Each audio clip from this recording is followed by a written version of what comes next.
यदा लंबोदरं हन्ति सता प्रत्यूह संभवम् तदा लंबे दयालंबोदरपदाम्बुजम् नमस्ते शारदे देवी सरस्वती मतिप्रदे वसत्वं मम जिह्वाग्रे सर्वविद्याप्रदाभव गुरुर्ब्रह्मा गुरुर्विष्णुः गुरुर्देवो महेश्वरः गुरुः साक्षात् परब्रह्म तस्मै श्री गुरवे नमः।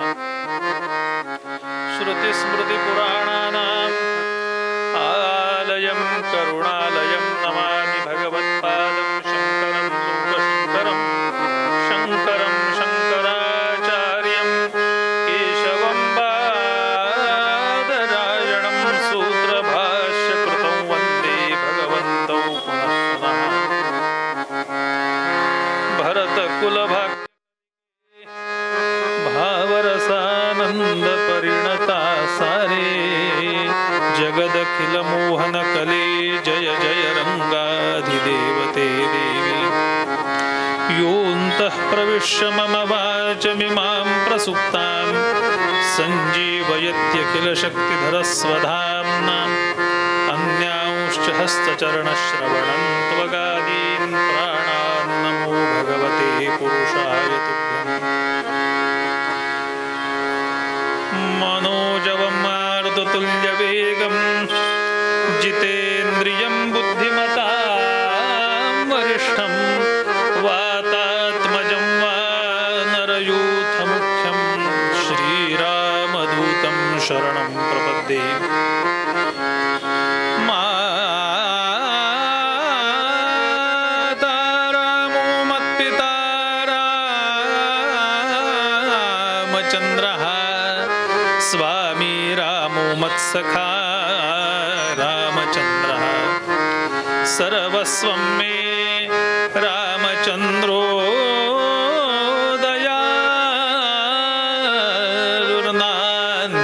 जाने नैव जाने न जाने।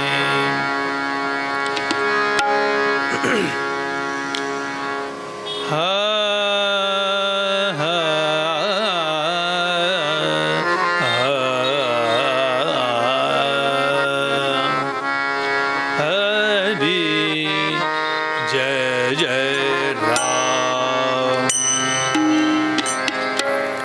कृष्ण हरि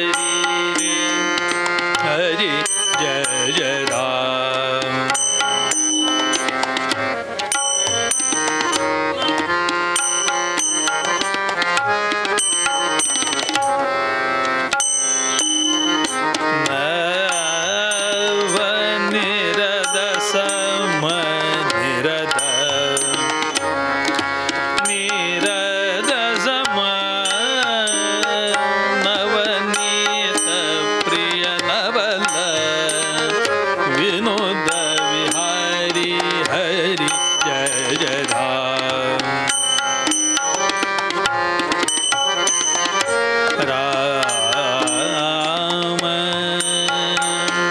कृष्ण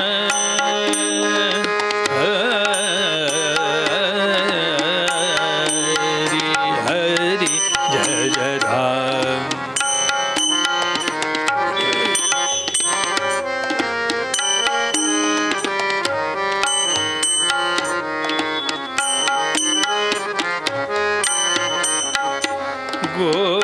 गोवर्धन धर गोपाल नरद गोपाल नरद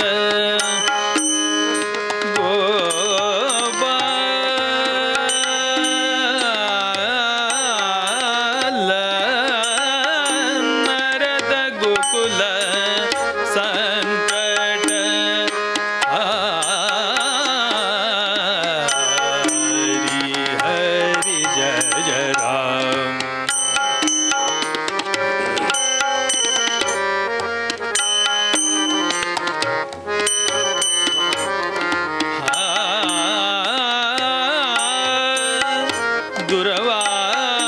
दुर्वासोनुत दुर्वासोनुत दुःख विमोचक दुर्जन संगम हरि दुर्जन संगम हरि कृष्ण हरि हरि जय जय राम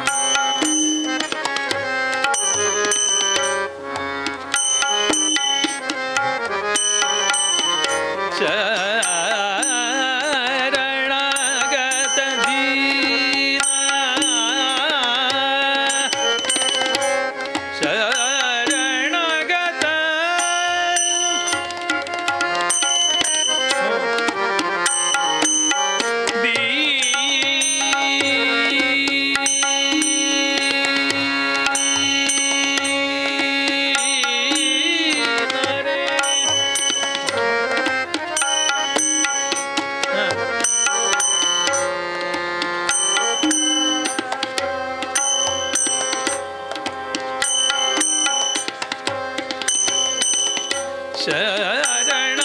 शरणागत दीना चरणी ने करुणा दृष्टि निहारी कृष्ण हरि हरि हरि हरि जय जय राम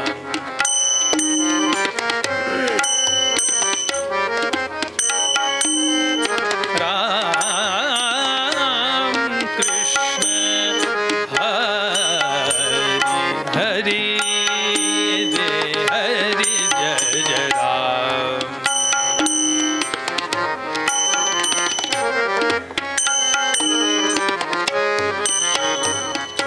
शरणागत दिना चरणी रत करुणा दृष्टि निहारी कृष्ण हरि हरि हरि हरि जय जय राम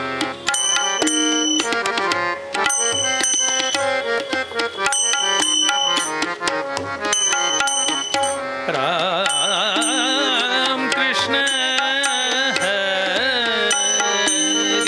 हरि हरि जय जय राम रे श्री सीताराम चरणी लक्ष लागो राजा राम चरणी लक्ष लागो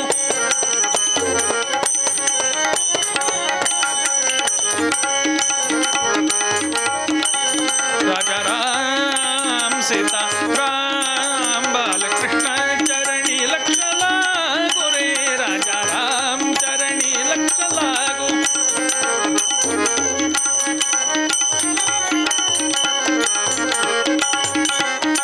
कीर्तन संगे रंगात देह भागो रे कीर्तन संगे रंगात देह भागो राजा राम सीता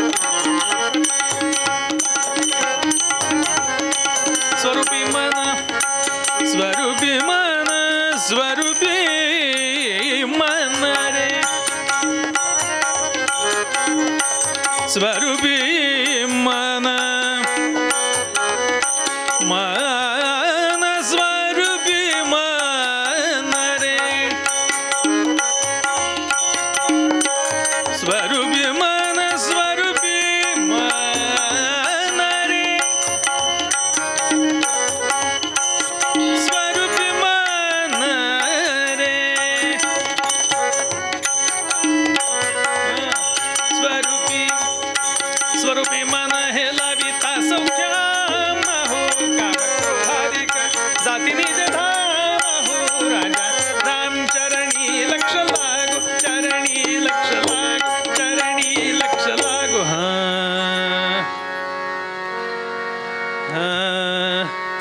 रघुपति राघव राजा राम पतित पावन सीताराम बोला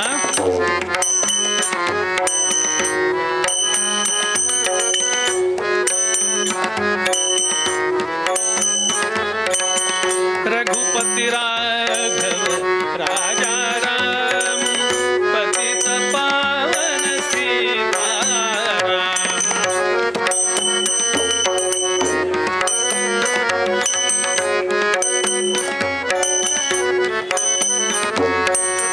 रघुपति राघव राजा राम पतित पावन सीताराम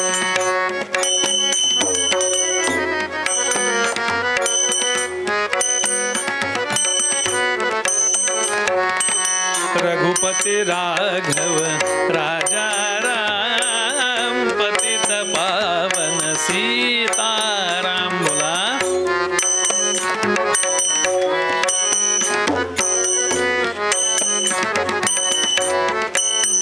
रघुपति राघव राजा राम पतित पावन सीताराम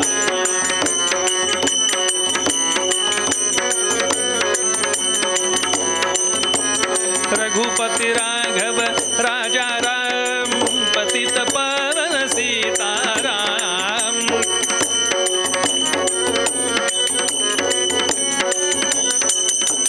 रघुपति राघव राजा राम पतित पावन सीताराम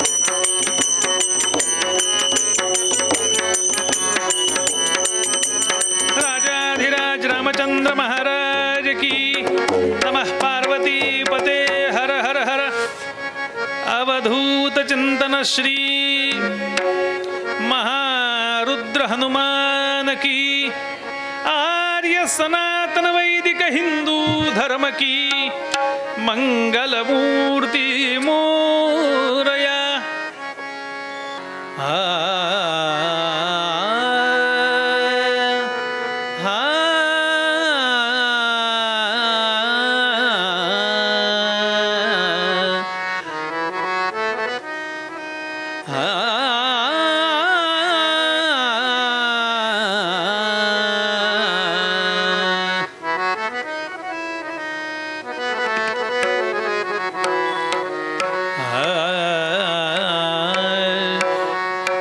शिवपद कमली भृंगमना शिवपद कमली भृंगमना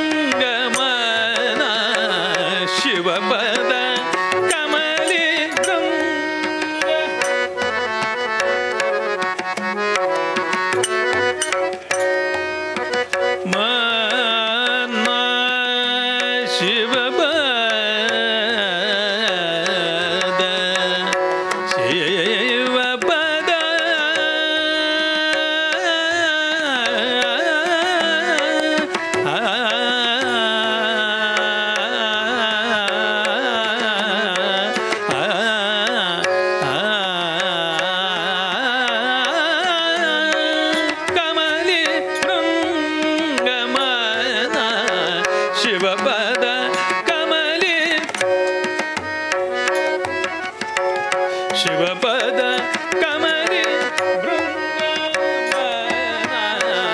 नमक चमक अभिषेक करावा नमक चमक अभिषेक करावा निशिदिनी सारू संगमना निशिदिनी सारू संगमना शिवपद कमली भृंगमना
संसार समुद्र मध्ये निमज्जतो मे शरणं किमस्ति गुरोः कृपालं कृपया वदैतत् विश्वेशपादाम्बुज दीर्घनौका भगवान गोपाल कृष्ण महाराज की जय जय रघुवीर। कीर्तन मंदिरात नाहीये, मंदिराच्या समोर रस्त्यावर आहे आणि ह्या उत्सवाला जवळजवळ 250-300 वर्षाची परंपरा आहे। त्यामुळे रस्त्यावरचा आवाज कसा असला पाहिजे सांगा? जय जयकार मोठा असला पाहिजे, बरोबर आहे। नुसतं माहीत असून उपयोग नाही, केला तर उपयोग आहे। जय जय जय जय जय जय, कुठेतरी आवाज आल्यासारखा वाटतोय आता, हा वाढला पाहिजे। सज्जन हो, नुसता जय जय रघुवीर समर्थ ही जय जयकार नाहीये, काय आहे? हा महामंत्र आहे समर्थ संप्रदायाचा। होतात देवळे नष्ट, होतात देवता भ्रष्ट, धेनु ब्राह्मण ओरडती धर्मावर ये संकष्ट, ऐशा वेळी कल्याणी धीराची केवळ वाणी खाणी, श्री समर्थ सद्गुरु वाणी दुमदुमली हो सर्वत्र, जय जय रघुवीर समर्थ। तेव्हा गर्जना मोठ्यानं व्हायला पाहिजे। असो, निरूपणाकरता घेतलेला अभंग संत श्रेष्ठ रामदास स्वामी महाराजांचा। वयाच्या 5व्या-6व्या वर्षी लहान मुलं खेळत असतात, बागडत असतात, पण अशा वयामध्ये आईला त्यांनी सांगावं, आईनं विचारावं, असा एकटाच का रे बसला अंधाऱ्या खोलीमध्ये? ते म्हणाले, आई चिंता करीतो विश्वाची। त्यावेळी त्यांना समजलं होतं की नुसते चिंता करून प्रश्न सुटणार नाहीत, तर त्यानंतर चिंतनाची आवश्यकता आहे। ह्या चिंतनाची जोड दिलेली असे समर्थ छत्रपती शिवाजी महाराज ज्यांना गुरुस्थानी मानत होते। राज्याभिषेकाचं हे छत्रपती शिवाजी महाराजांच्या 350वं वर्ष आहे। मुळातच विरक्त जीवन होतं समर्थांचं। शिवबानी सारं राज्य मिळवलेलं समर्थांच्या झोळीत घातलं, पण ब्राह्मणाची मुख्य दीक्षा मागितली पाहिजे भिक्षा, या अर्थानं ती भिक्षा मिळालेलं राज्य स्वीकारलं नाही। नाही नको नको, उगाच मानभावीपणा केला नाही। कशाला कशाला, जे दिलंय ते घेतलं आणि घेतलेलं स्वीकार दिलं राज्य पुन्हा समर्थांनी शिवांच्या हातात दिलं आणि सांगितलं, हे राज्य भावे ही आता श्रींची इच्छा आहे। असा ज्यांनी राजा घडवला की जो जाणता राजा झाला, असे समर्थ। किती वर्णन करावं समर्थांचं। राम उपासनेमध्ये असलेली 13 कोटी रामनामाचा जप ज्यांनी केला आणि नुसता स्वतः जप केला नाही, तर इतरांना आश्वस्त केलं की 13 कोटी जप केला तर प्रत्यक्ष रामचंद्रांचं दर्शन होईल, असे समर्थ।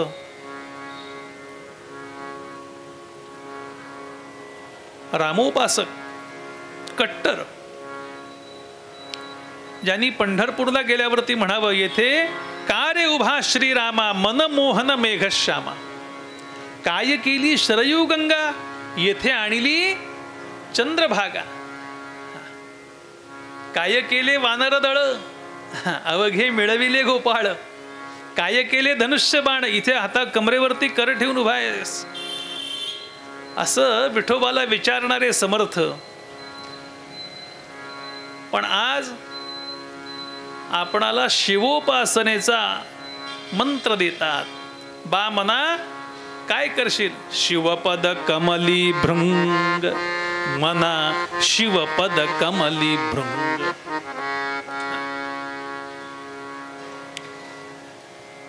बरं, शनिवार पेठेमध्ये मी कमळाविषयी काही फार बोलायला पाहिजे असं नाही, आपण सुज्ञ आहात। बरं, मकरंदाचा संबंध कमळाशी आहे।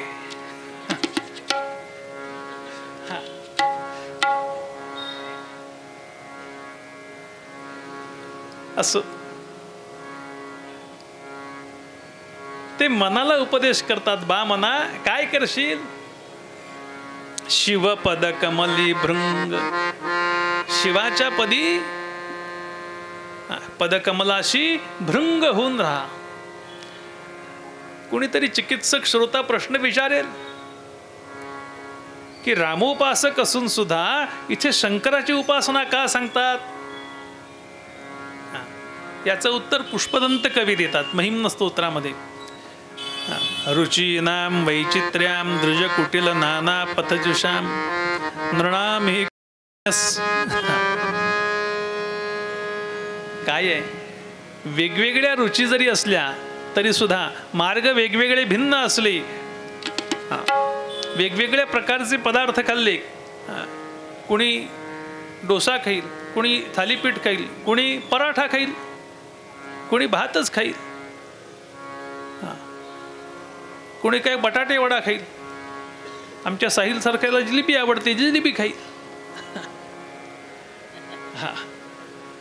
पदार्थ वेगवेगळे आहेत पण शेवटी परिणिती कुठे होणार आहे? संघ पोटात जाऊनच होणार, एकाच ठिकाणी होणार आहे. मार्ग जरी भिन्न, प्रकार भिन्न असले तरी शेवटी तृप्ती पोटाची करणार आहे. ज्याप्रमाणे त्याप्रमाणे उपासना भिन्न असल्या तरी सुद्धा शेवटी एकाप्रतच जाऊन मिळणार आहेत. ही भावना झालेली समर्थ आहेत. आता सर्वाभूती कुठलाही देव असला तरी त्याला एकाच रूपामध्ये पाहणारे असे समर्थ. आता भेद नाहीये मनामध्ये, हा शंकर आहे, हा राम आहे असा भेद नाही. अशा भेदरहित वृत्तीनं लिहिलेला आजचा अभंग. काय करशील मना? शिवपद कमली भृंग, मनाला उपदेश केलाय. हे मन कसं आहे म्हणाले? अत्यंत चंचल आहे. मोरोपंतांनी ह्या मनाविषयी सांगताना म्हणाले, कसं आहे मन? मन हे ओढाळ गुरु परधन परकामिनी कडे धावे, यास्तव विवेक पाशे कंठी वैराग्य काष्ठ बांधावे. नुसती गळ्यामध्ये काष्ठ घालून उपयोग नाही. ती गळ्यामध्ये घालायची कशा करतायत? ती मनाच्या गळ्यात घालण्या करतायत. कंठी वैराग्य काष्ठ बांधावी. मी माझ्यावरनं बोलतो. तेव्हा आमचे दासगणू महाराज म्हणाले, कुठे माळ घालशील? घाल मनाच्या गळ्यात माळा, वरचिन्ह उपयोगी. घाल मनाच्या गळ्यात माळा, वरचिन्ह उपयोगी. घाल मनाच्या गळ्यात माळा, वरचिन्ह उपयोगी.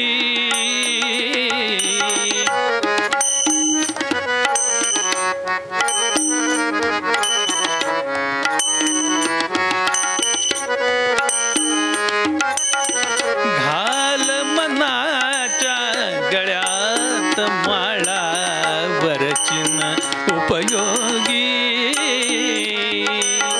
हे मन मोठे चंचल बेटे अति छंदी छंदी.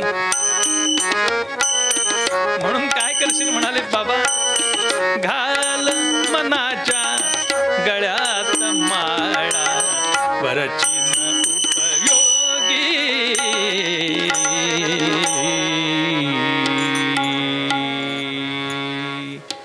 घाल मनाच्या गळ्यात माळा. त्या मनाला आवरलं पाहिजे आणि मन कसं आहे ते गुंतवलं पाहिजे. म्हणून कुठेतरी गुंतण्यापेक्षा नको त्या ठिकाणी मनाचं गुंतणं नको तिकडे आहे. म्हणून समर्थाने त्याला समर्थपणानं उपदेश केला. बा मना, बाकीच्या कमलांपाशी गुंतण्यापेक्षा कुणाच्या कमलापाशी गुंतशील? बाकीचे चरण कमल नकोत, कुणाच्या बाकी पाया पडू नकोस. मग शिवपद कमली भृंग, मना शिवपद कमली भृंग. किंबहुना जे पद शिव आहेत म्हणजे कल्याणकारी आहेत, अशा पदाशी कमली, अशा पद कमलाशी भृंग होऊन राहा. तो भुंगा कसा आहे म्हणाले मग बुवा. ज्या अर्थी मनाला उपमा भुंग्याची दिली त्याला भृंग होऊन राहा म्हणतात.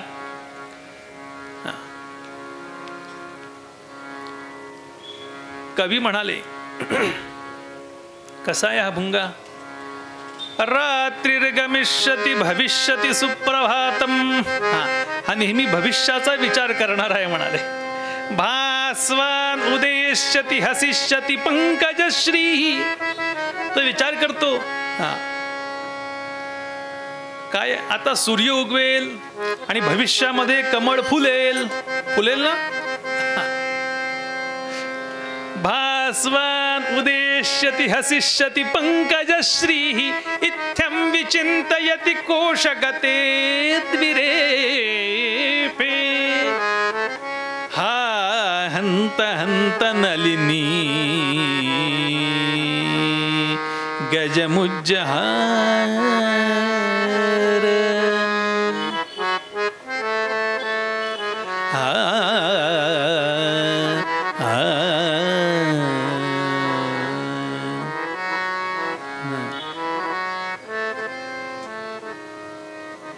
छाई चांदनी मनरंजनी नितगात मनवा बाजे घुंगरवा सननन सननन पिहरवा.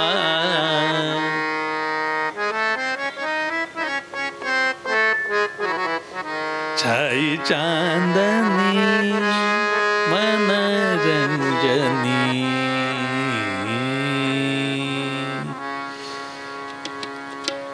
तो मन विचार करेल. काय विचार करेल. मनाला सुद्धा काळजी आहे, चिंता आहे. ही कशाची चिंता आहे. भविष्याची चिंता आहे. म्हणून त्या मनाला सांगितलं बा मना तू भुंग्यासारखा आहेस. तो भुंगा जसा भविष्याची काळजी करतोय त्या कमळामध्ये अडकलेला आहे तसा हा जीव या प्रपंचामध्ये संसारामध्ये अडकलेला आहे. कशामुळे अडकला. आचार्य म्हणाले मन एव मनुष्याणाम कारणम बंध. बंधाचं कारण काय. मन हेच आहे आणि मुक्तीचं कारणही तेच आहे. काय आहे. जे विष असतं ना तेच औषध असतं. जे औषध असतं तेच विष असतं. थोडं चमत्कारिक वाटेल ऐकायला. साप चावला तर काय करतात त्याला औषध देतात इंजेक्शन. ते कसलं असतं. विषाचंच असतं. सापाच्याच विषाचं असतं. पण म्हणून जाणकारानं असं नाही करायचं. एक साप चावला तर दुसरा साप आणून त्याला चाववायचा बुवाला. एक चावलाय दुसरा चाव. त्याकरता ते इंजेक्शन आहेच. ते विषाचंच आहे. विषच आहे. विषमपी अमृतं क्वचित भवेत. ते अमृत होईल कधी. त्याला विशिष्ट पद्धतीनं दिल्यानंतर, त्याला काही प्रक्रिया केल्यानंतर. तसं हे मन जे आहे ना हे बंधाला जसं कारण आहे तसं मुक्तीलाही कारण आहे. पण या मुक्ती करता त्याच्यावरती काही प्रक्रिया केली पाहिजे. त्याला काही बदलवलं पाहिजे. त्याला कुठेतरी वेगळीकडे नेलं पाहिजे. जे नको तिथे अडकलंय त्याला तिथून काढलं पाहिजे. आणि कुठं ठेवलं पाहिजे. शिवपद कमली भृंग. भगवान महादेवांच्या जवळ न्या म्हणाले. मना शिवपद कमली भृंग. तो मन आणि भुंग्याची तुलना मी करत होतो. मन कसं आहे त्या भुंग्यासारखा आहे म्हणाले. तो भुंगा विचार करतो. कमळामध्ये अडकलेला भुंगा आहे. त्या कमळामध्ये अडकलेला भुंगा विचार करतोय. आता कमळाला सोडून जाता येत नाही. आपण आता कमळाच्या बाजूने आलो. त्यामुळे कमळामध्ये अडकलेला तो भुंगा आहे. तो काय विचार करतो. रात्रिर्गमिष्यति. रात्र निघून जाईल. भविष्यति सुप्रभातम. उद्या सकाळ होईल. ते सूर्य विकसनशील कमळ आहे, ते सूर्य उगवल्यानंतर भास्वान उदेश्यती हसिष्यती पंकजश्री. सूर्य उगवेल आणि काय होईल उगवल्यानंतर? ते कमळ पुन्हा फुलेल, असा तो विचार करतो. मन असाच विचार करतं. आजच जायला कशाला पाहिजे, उद्या सुद्धा कीर्तन आहेच ना, करतं का नाही? आज रविवारचा दिवस आहे, फार कशाला त्रास घ्या, आज जरा विश्रांती घेऊ, सुट्टी. आपण देव सुद्धा वाटून घेतलेत का नाही? सोमवारी शंकर, मंगळवारी गणपती, बुधवारी विठोबा, गुरुवारी दत्त, शुक्रवारी देवी, शनिवार मारुती. काल गर्दी होती की नाही मारुतीला, त्यामुळे सारखे घंटा वाजवायचे. मगच तो मारुती आपल्याकडे बघेल, एरवी बघणार नाही घंटा वाजवले नाहीत तर. आणि आजचा दिवस म्हणाले सुट्टीचा, म्हणून मुद्दाम मी घेतला. मला विचारलं पानसेनी, म्हणे तुम्ही कुठला दिवस घेणार? अमक्या अमक्या तारखा आहेत. म्हटलं आपला रविवार द्या.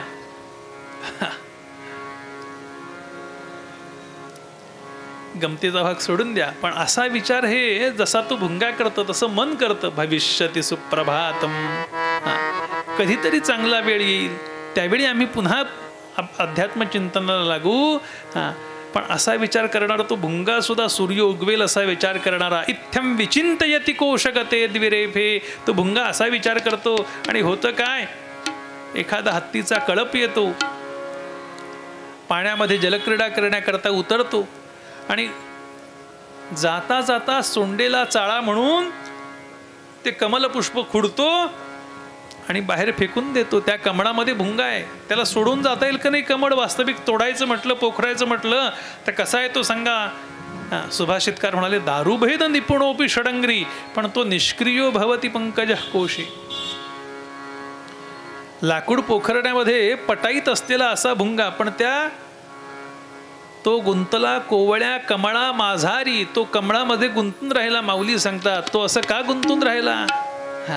तो विचार करतोय की ह्याला त्रास नको द्यायला. शांतपणे आपण निवांत मार्गाने जाऊ असा विचार करणारा, पण जाता जाता त्याच्यावरती हत्तीचा पाय पडतो. तसा हा हत्ती जो आहे ना, हा हत्ती आमच्या जीवनावरती घालणारा कोण आहे? तो काळरूपी आहे. त्या काळरूपी हत्तीचा पाय कधी आमच्यावरती पडेल सांगता येत नाही. गृहीत इव केशेषु, मृत्यूनाम धर्ममाचरेत अजरामरवत प्राज्ञा विद्यामर्थंच साधयेत. सुभाषितकार म्हणतात तसा विद्या आणि अर्थाच्या बाबतीमध्ये आपण चिरतरुण आहोत, भरपूर जगणार आहोत असा विचार करावा म्हणाले. पण धर्म काम करायचं असेल, देवाचं काही करायचं असेल तर त्याकरता समजावं आपण अल्पायुष्य आहोत असा विचार करून आम्ही ते करावं. नीती संग्रहकार बोलतात मित्रलाभ प्रकरणामध्ये, अनेक श्लोक लिहिले आहेत त्यांनी. मृत्यूनाम धर्ममाचरित, मग आम्हाला हे आचरण करायचं असेल तर हे आचरण करण्याकरता मदत करणारं कोण आहे? तर एकमेव गोष्ट आहे आणि ती म्हणजे मन. बरं म्हणाले बुवा मन हे करतं हे बरोबर आहे, मग असं दाखवता येईल का हो? भगवान सांगतात गीतेमध्ये, मनःषष्ठानी इंद्रियाणी प्रकृती स्थानिक रशती. मन हे 6वं इंद्रिय आहे. आम्हाला पंच ज्ञानेंद्रिय माहिती आहेत, पंचकर्मेंद्रिय माहिती आहेत. 11वं हे मन आहे. हे शरीरामध्ये कुठे दाखवता येईल? अमक्या ठिकाणी मन आहे. मन बाबा कुठे? हातात राहतं, पायात राहतं, डोक्यात राहतं. कुठे राहतं? हृदयात राहतं, डोळ्यात राहतं. अशी काही मनाची जागा आहे का?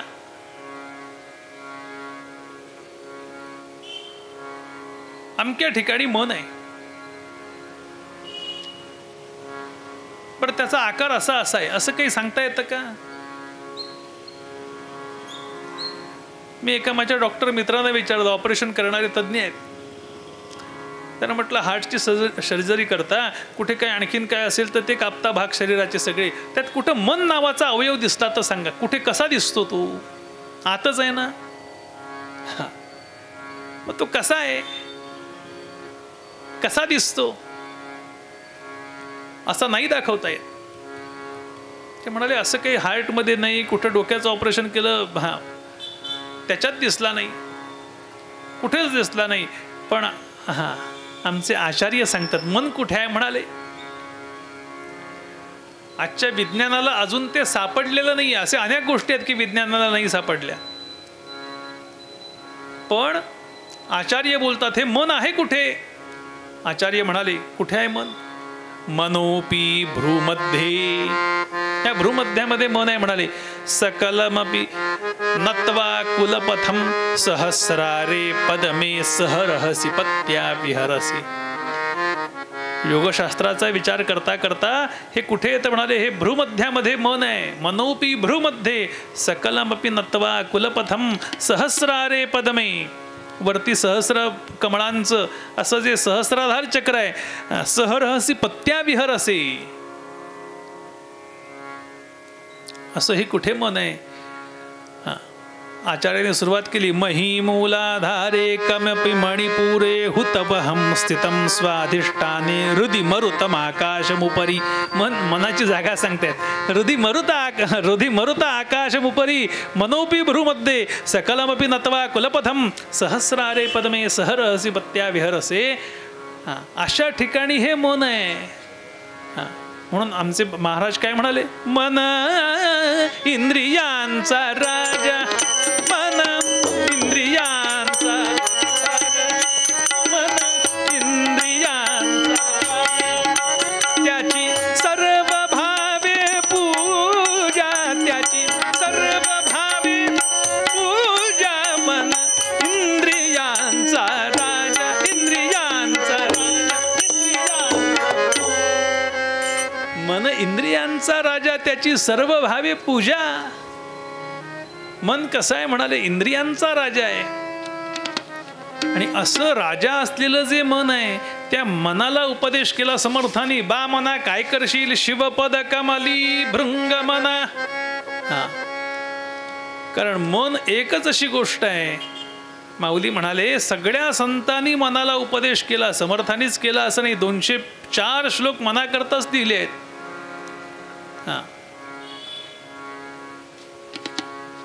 मनालाच उपदेश केलाय. का मनाला उपदेश केला. माऊली म्हणाले या मनाचे एक मिसे,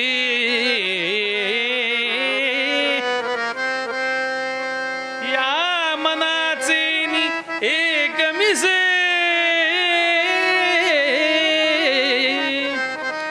गोडी देखलिया ठाईच सुगे.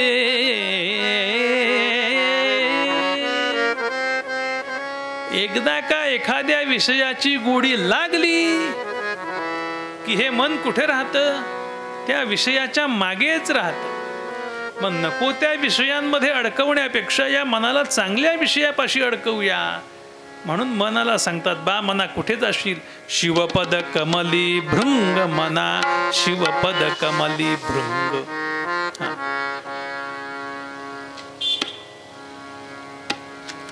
समर्थ पुढे म्हणतात काय करशील.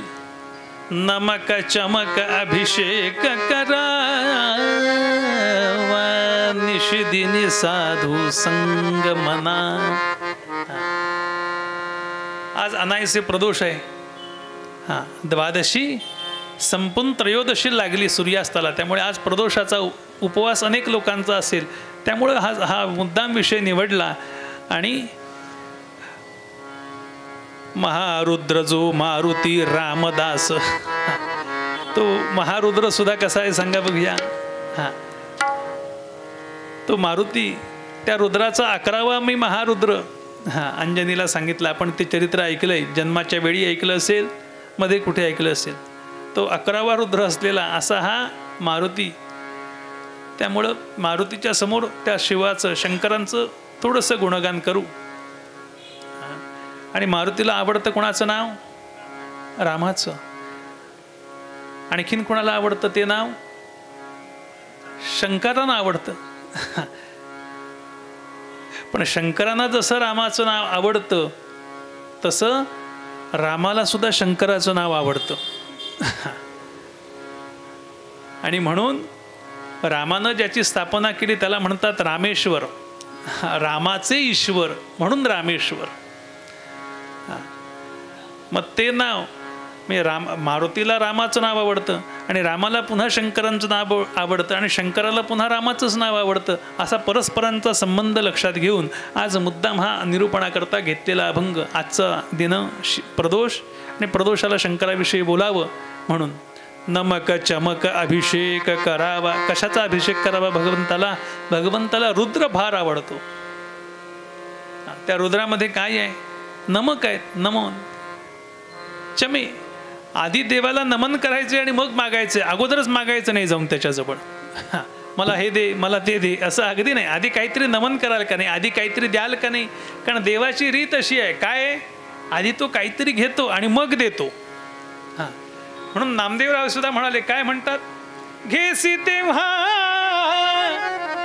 देसी ऐसा, घेसी तेव्हा देसी ऐसा, अससी उदार. काय देवा रोधू तुमचे कृपणाचे द्वार. काय देवा रोधू तुमचे कृपणाचे द्वार. पतित पावन नाम ऐकून, पतित पावन नाम ऐकून आलो मी द्वारा.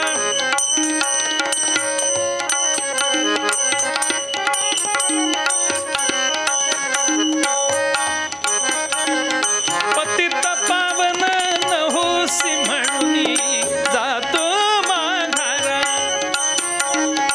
पतित पावन नाम ऐकून आलो मी द्वारा. पतित पावन नहोसी म्हणून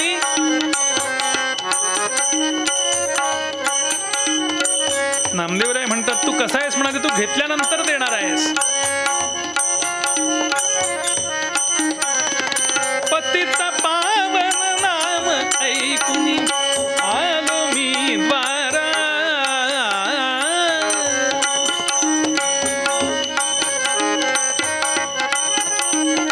पतित पावन नहोसी म्हणून, पतित पावन नहोसी म्हणून जातो माघारा. पतित पावन नहोसी म्हणून जातो माघारा. हा भगवान कसा आहे? हा त्याला काहीतरी द्यायला लागतं म्हणून नमक चमक अभिषेक करावा. आणि नुसता अभिषेक करून उपयोग नाही. निशिदिनी साधू संग मना शिवपद कमली भृंग. दास म्हणे पूजेच्या समयी धिमकिट वाजे मृदंग. मना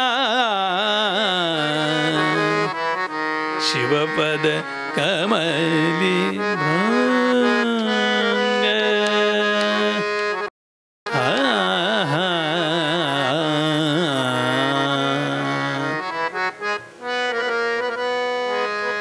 निशिदिनी साधू संग. नमक चमक अभिषेक करावाच देवाला. जलधारा प्रियो शिवा. शिव भगवंताला आवडतं काय असेल तर पाण्याचा केलेला अभिषेक आवडतो. जवळच मंदिर आहे ओंकारेश्वराचं. शंकराच्या ठिकाणी आपण काय करतो? पाण्यानं भरलेला असं ते अभिषेक पात्र, त्याची पाण्याची धार त्याच्या मस्तकावरती धरली जाते, तिथं पिंडीवरती धरली जाते. कशा करता? पाणी थंड आहे. उन्हाळ्यामध्ये आपल्यालाही बरं वाटतं की नाही शॉवर घेत राहायला सारखा? तर तसं त्याला कायम उष्णता होत असते. हो, कशामुळे उष्णता होते त्याला? शिव हला हली तापला. तो तापलेला आहे, त्याला थंड आवडतं. आणि ते करत असताना जर त्याची स्तुती केली, त्याला नमन केलं तर जास्त आवडतं. नमक चमक अभिषेक करावा. आणि नुसता अभिषेक नाही, त्या अभिषेकाबरोबर समर्थ सांगतात निशिदिनी साधू संग. संतांच्या जवळ राहा, सज्जनांच्या जवळ राहा. कसे आहेत हे सज्जन म्हणाले. उपमा सज्जनांना देताना सांगतात सुभाषितकार, सज्जनस्य हृदयं नवनीतम यद वदन्ति कवयस्तदलीकम. सज्जनांचं हृदय कसं आहे म्हणाले, लोण्यासारखं आहे. पण म्हणाले ही सुद्धा उपमा कशी आहे, सुभाषितकार सांगतात चुकीची आहे हो. का? कारण लोणी वितळण्याकरता, लोण्याचं तूप होण्याकरता, आता फॅट काढून करतात ते सोडून द्या, पण जुन्या काळी लोण्यापासून तूप करत असत. जेव्हा सुभाषित लिहिलं त्यावेळेला विरजण लावायचे दुधाचं आणि मग काय करायचं, घुसळायचं. आणि मग ते घुसळल्यानंतर वरत येतं ते लोणी. मंथुनी नवनीता तैसे घे अनंता. ते मंथन करायचं त्या दह्याचं आणि मग ते लोणी वरती येतं तसं, आणि मग त्याचं तूप होतं. तसं सुभाषितकार म्हणाले हे सत्पुरुष कसे आहेत म्हणाले, लोण्यासारखे आहेत. नाही म्हणाले, लोण्याची उपमा चुकीची ठरते. का? कारण लोण्याला वितळवण्याकरता आपण भांड्यामध्ये घालून कुठे ठेवतो सांगा, जुन्या काळी चुलीवर ठेवायचे, आता गॅसवर ठेवतात. बरोबर आहे ना? तूप असंच करता ना. लोणी त्याला अग्नी लागला की तूप होतं तयार हळूहळू. बरं, ते मंद आचेवर ठेवायचं, लोणी लगेच वितळतं म्हणाले. पण सज्जनांना काय, ते लोणी वितळण्याकरता त्याला आगीचा स्पर्श असावा लागतो. पण सज्जनांच्या बाबतीमध्ये म्हणाले तो स्पर्श नसला, दुसरीकडे जरी एखाद्याला त्रास झाला तरी सुद्धा अन्य देह विलसत परितापात सज्जनो द्रवती. दुसऱ्या देहाला जर थोडासा जरी ताप झाला, त्याला त्रास झाला, तर कुणाचं अंतःकरण पिळवटून निघतं, सज्जनांचं. किंबहुना असं ज्यांचं अंतःकरण पिळवटतं त्यांना सज्जन म्हणावं.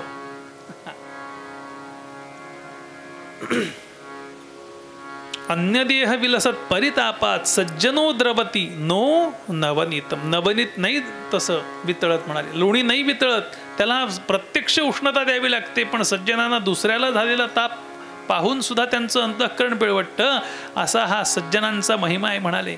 म्हणून निशिदिनी साधू संग मना शिवपद कमली भृंग. आणि दास म्हणे पूजेच्या समयी भगवंताची अशी पूजा करावी. आणि ती कशी करावी, मनापासून करावी. कंटाळा करून पूजा करू नये. आम्हाला देवाची पूजा करायचा कंटाळा, देवासमोर दिवा लावायचा कंटाळा, तुम्हीच लावा ना दिवा. वास्तविक दिवा लावणं काम कोणाचं, कुणी लावावा दिवा सांगा बघूया. भक्ताचं. पण घरामध्ये गृहिणीचं. बरोबर. पण दिवा कोण लावतं घरी सांगा. गृहिणी म्हणतात आता आम्ही बाहेर असतो, तुम्हीच लावत जा म्हणाले. हळूहळू ही कामं सुद्धा पुरुषांकडे आल्यात. म्हणजे स्वयंपाकाला मदत करणं हे पुरुषांकडे आहे, गॅस आणून देणं हे पुरुषांकडे आहे. भांडी घासायला सुद्धा मदत आपण करावी लागते. बरोबर आहे का नाही? हो म्हणता. बरं, आपण त्यांना भांडी घासायला मदत करायलाच पाहिजे. त्या नाही का आपल्याला स्वयंपाक करताना मदत करतात का नाही?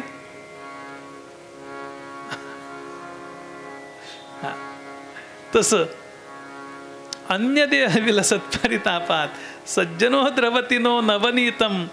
समर्थ म्हणाले पूजा करायची आहे. पूजा करताना सुद्धा दास म्हणे पूजेच्या समयी धीमकीट वाजे मृदंग. पूजा करताना त्या मृदंगाला काहीतरी लेपन करावं लागतं वाजण्याकरता. मृदंग काय लेपन करतो आपण सांगा बघूया. कणिक लावतात. बरोबर आहे. तबल्याला जशी शाई असते तो डग्गा वाजण्याकरता, तसा मृदंग वाजण्याकरता त्याला एका बाजूला शाई आणि एका बाजूला कणिक लावतात. मृदंग मुखलेपेन करोती मधुरध्वनिम. मग तो आवाज गोड करतो, गोड आवाज येतो. तसं दास म्हणे पूजेच्या समयी भगवंताची पूजा करताना धीमकीट वाजे मृदंग मना. आपल्याला सगळ्याच गोष्टीवरती फार प्रकाश टाकता येणार नाही. मर्यादित वेळेमध्ये आपण या ठिकाणी थांबूया. 10 वाजून गेल्यामुळे पूर्वरंग संपवताना आजचे पद्य करते म्हणाले. आज 10 मिनटं उशिरा कीर्तन सुरू झालं आहे, त्यामुळे अगदी 9:30 पासून 10:30 पासून 11:15 पर्यंत, हां 11:15 पेक्षा पुढे जाणार नाही. आमचे पद्यकर्ते म्हणाले हा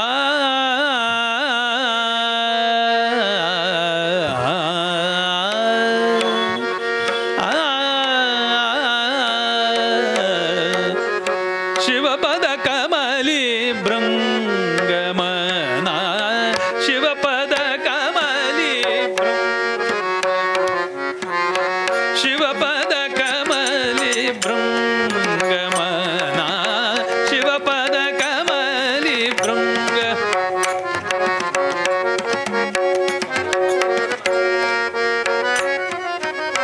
शिवपद कमली भृंगमना,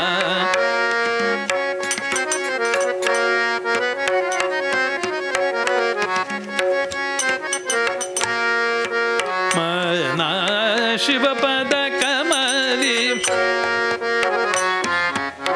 नमक जमक अभिषेक करावा, नमक चमक अभिषेक करावा, निषदिनी साधू संगमना, निषदिनी साधू संगमना,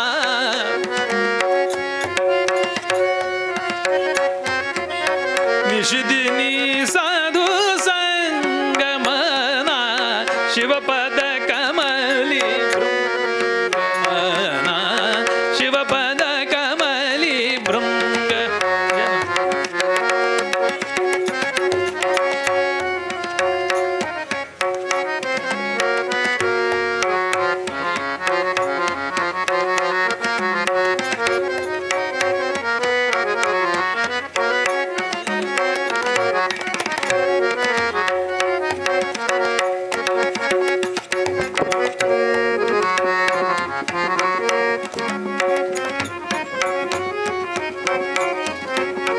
शिवपद कमली भृंगमना, शिवपद कमली भृंग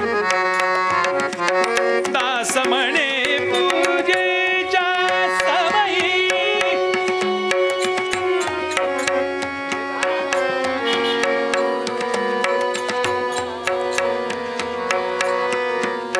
दास म्हणे पूजेच्या समयी, धिमकीट वाजे मृदंगमना, शिवपद कमली भृंगमना, शिवपद कमली भृंग कमली भृंग कमली भृंग.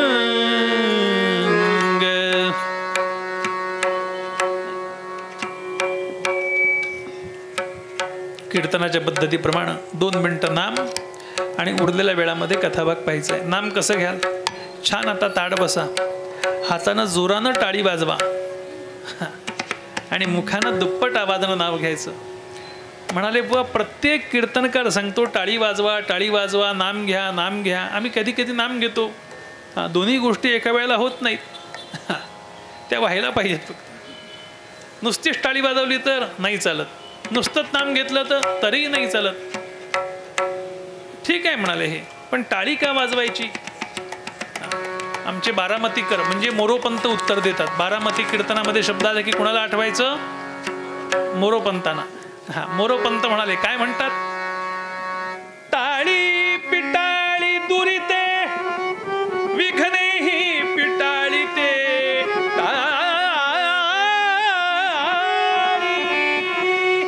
यास्तव बुध हो आता कीर्तनी वाजवा तुम्ही करटाळी. राम बुध म्हणजे शहाणे लोक. काय करते टाळी? पिटाळी दुरिते, आमची दुरित पिटाळून लावते. विघ्ने ही पिटाळीते टाळी, म्हणून टाळी वाजवायची. आणि नाव घेऊया आपण कुठलं? प्रदोष आहे. श्री नारायण जय नारायण, जय जय नारायण नारायण.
पते हर हर हर अवधूत चिंतन श्री गुरुदेव दत्त महारुद्र हनुमान की जय जय रघुवीर समर्थ. 12 वर्षाचा वनवास आणि 1 वर्षाचा अज्ञातवास. द्यूतामध्ये हरलेले पांडव आहेत आणि हरलेल्या पांडवांना हा झालेला वनवासाचं दुःख कमी व्हावं याकरता बरोबर धौम्य ऋषी आहेत. काही मंडळी चांगली मंडळी जी आहेत ती कौरवांच्या इथनं निघून पांडवांना येऊन मिळाले आहेत. का की दुष्टांच्या संपर्कात राहायला नको. आणि म्हणून न दुष्ट जनसंपर्क हा सुरेंद्र भवनेश्वर. स्वर्गाचं राज्य जरी मिळालं आणि तिथे जर दुष्ट लोक राहत असतील तर त्यापेक्षा अरण्यवास बरा. वरम पर्वत दुर्गेशु भ्रांतम वनचरैत्सह. दुर्गम अशा दुर्गावरती राहणं चांगलं, अरण्यामध्ये राहणं चांगलं की जिथं कंदमुळं फळं खाऊन राहायला लागतील. तिथे पाणी मिळेल का नाही सांगता येत नाही लगेच. जसं आता घरामध्ये आपण असल्यानंतर फ्लॅटमध्ये नळ सोडला की पाणी आहे,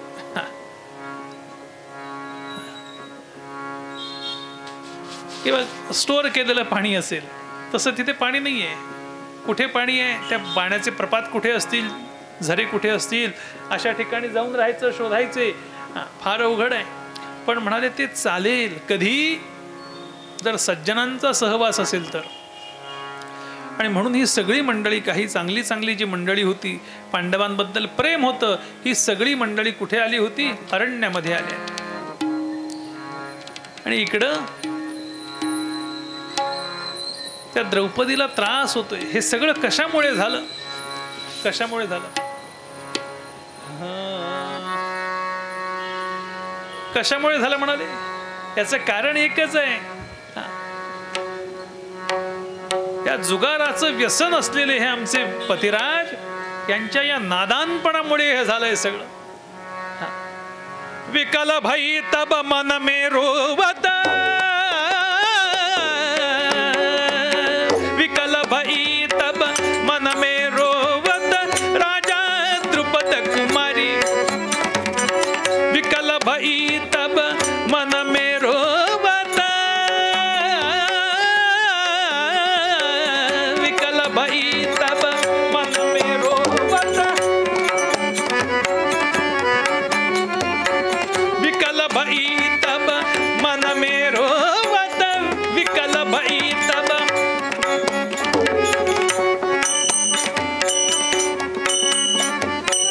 राजा द्रुपद कुमारी, राजा द्रुपद कुमारी, विकल भई तब मन में रोवत, राजा द्रुपद कुमारी, विकल भई तब.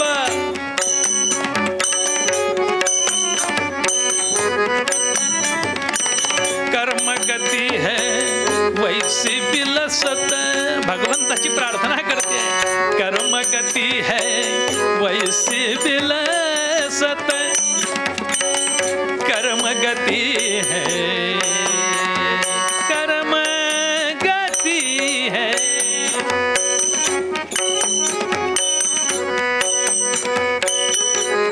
कर्म गति है, कर्म गति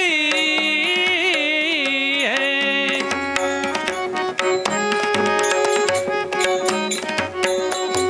कर्म कर्म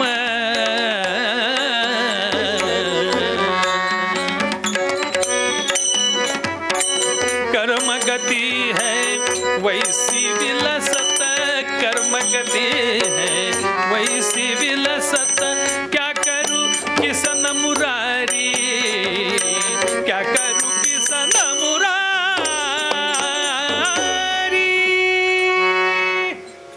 काय करू? अंतःकरणामध्ये चीड एक प्रकारची. भीमदादा कुठेतरी बाहेर गेलेले, ते आले, ते सगळे आलेले पांडवांच्या बरोबर आलेले लोक सगळेच चांगले नव्हते हो. काही तिकडे कसं आहे ते बघायचे आणि इकडे यायचे. तिकडे परिस्थिती चांगली असेल तिकडे राहायचं, इकडे असली इकडे राहायचं. यांनी सांगितलं, राजा धर्मा, तुम्ही इकडे आला म्हणून त्यांचं काही अडलं नाही, काही तिकडे लोक सुद्धा मजेत आहेत. आणि दुर्योधन काही अगदी राज्य चांगलं करायचं होतं. वृत्ती वाईट होती पण राज्य चांगलं करत होता. प्रजेला कधीही त्रास दिला नाही दुर्योधना. असा हा दुर्योधन. बघा ना, काही मंडळी अशी आहेत का नाही, त्यांच्या मतदारसंघात सगळं ऑल इज वेल आहे का नाही सांगा बघूया. इथनं पाणी तिकडे जाईल, इथे नसलं तरी चालेल, पण तिथे सीट निवडून येते त्यांची. तसं दुर्योधन प्रजेकरता त्याच्या बाबतीत त्याच्या राज्यामध्ये असलेल्या गोष्टी सगळ्या प्रजेला हितकर अशा करायच्या का, आम्हाला चांगलं म्हटलं पाहिजे म्हणून. आणि असा हा दुर्योधन, ही त्याची थोरवी ऐकली आणि भीमदादाला राग आला. कुणीतरी म्हणाले, निखारे आणा, मी ह्या धर्माचे हात जाळून टाकतो. पुन्हा यांना राज्य मिळाल्यानंतर जुगार खेळायलाच नको. आणि एवढ्यामध्ये असं ते वातावरण तापलेलं होतं. धर्मराजे असे शिलापट्टावरती बसले आहेत. द्रौपदी समोर आहे, भीमदादा आहेत. द्रौपदी सांगते, वास्तविक तुम्ही सिंहासनावर बसायची तुमची योग्यता, पण तुम्हाला आज दगडावरती बसावं लागते. भीमदादा हे नेहमी कस्तुरीचं चंदन लावणारे, पण आज त्यांना मातीचा चिखल लावून राहावं लागतंय, त्याची उटी लावावी लागते. पार्थ, नकुल, सहदेव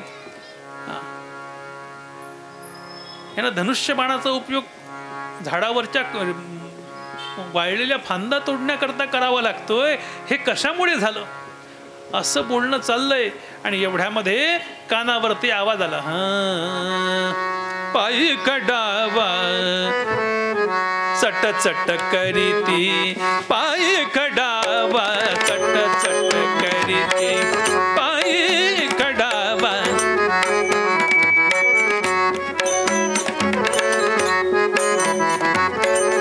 पायी कडावा चट चट करीती, आपाद माथा जटा, पायी कडावा चट चट करीती.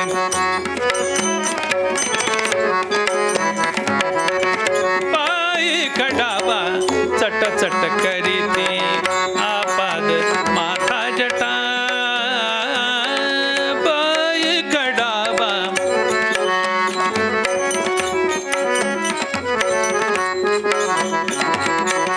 पायी कडावा चट चट करीती हो, पायी कडावा.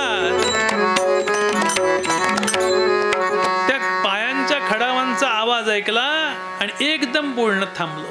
कोणीतरी दुसरं आलंय. घरामध्ये आपण कसे भांडत असलो तर पटकन दुसरा कोण आला की थांबतो का नाही, आवाज एकदम गप्प. तसं कोणीतरी आलेलं पाहिलं, खडावांचा आवाज ऐकला आणि एकदम बोलणं. पण जे आले होते ते कोण होते, ते व्यास. त्याने तो आवाज ऐकला होता. आणि राजा धर्माला सांगतात, वातावरण सध्या गरम झालंय नाही का रे. सध्याही वातावरण गरम आहे ना. म्हणजे कोणी उन्हाळ्यामुळे म्हणेल, कोणी निवडणुकीमुळे म्हणेल, पण वातावरण गरम आहे. तसं त्या काळचं वातावरण अरण्यातलं गरम झालंय, वातावरण तापलेलं आहे म्हणाले. बरोबर आहे. धर्म म्हणाले, बरोबर आहे स्वामी, बरोबर आहे, बसा बसा. नाही म्हणाले, शहाण्या माणसानं वातावरण गरम असताना तापलेला तवा असेल तर तव्याला हात लावू नये. काय सांगितलं व्यासाने, तापलेला तवा असेल तर तव्याला हात लावू नये. धर्मराजे म्हणाले, अगदी खरं. त्यामुळे आता बोलत बसून काही उपयोग नाही. आता तवा तापलेला आहे. आता तू बोलायला लागलास तर शब्दाला शब्द लागतील, वाढत जाईल आणि जे हेतू साधायचा आहे तो साधला जाणार नाही. असा आशय धर्माच्या लक्षात आला. आणि महाराज आपण कशा करता आलात? म्हणाले 12 वर्षांच्या वनवासानंतर 1 वर्षाच्या अज्ञातवासानंतर जर ठरलंय त्याप्रमाणे राज्य मिळालं नाही तर आपल्याला ते मिळवावं लागेल. आणि याकरता भारतानं सशस्त्र असलं पाहिजे, शस्त्र असली पाहिजेत त्याच्याजवळ. भारत म्हणजे कोण? अर्जुन. त्या भारताला शस्त्रास्त्रांचा साठा त्याच्याजवळ असला पाहिजे. कारण संहाराचं खातं जे आहे ना ते भगवान महादेवांचं आहे. त्यामुळे त्यांच्याकडनं शस्त्र काही मिळवली पाहिजेत. आणि त्यांच्याजवळचं विशेष शस्त्र जे आहे ते मिळवायचं असेल तर त्यांची तपश्चर्या करायला पाहिजे. आणि एवढ्यामध्ये असं बोलणं चालू आहे. आणि अर्जुन कुठंतरी गेलेला आला आणि व्यास आलेले पाहिले आणि व्यासांच्या चरणी नतमस्तक झाला.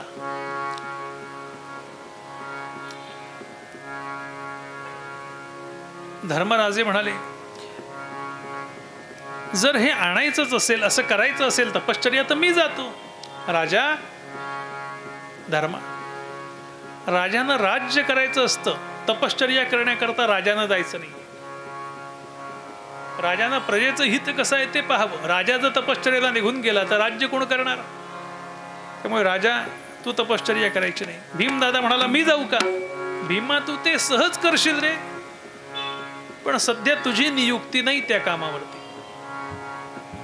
मग हा अर्जुन बरा आहे. आणि अर्जुन बरा आहे म्हणून अर्जुनानं काय केलं? व्यासांना सांगितलं मी निघतो.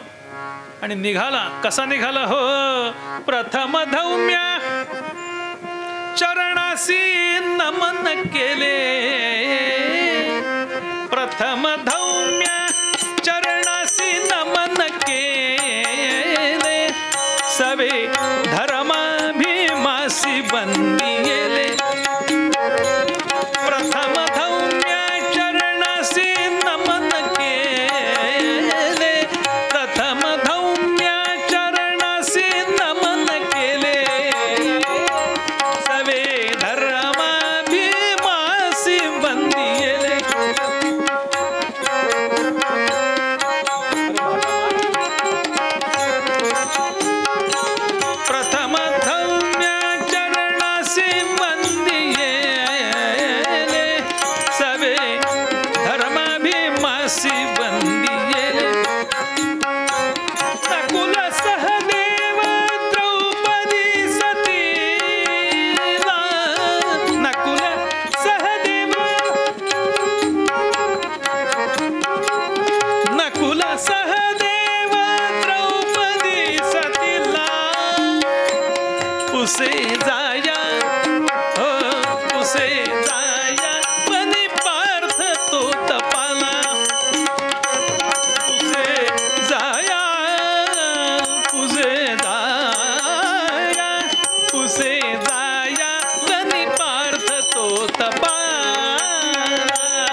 ऋषीला नमस्कार केला. धर्म आणि भीम मोठे आहेत वयानं, त्यांना नमस्कार केला.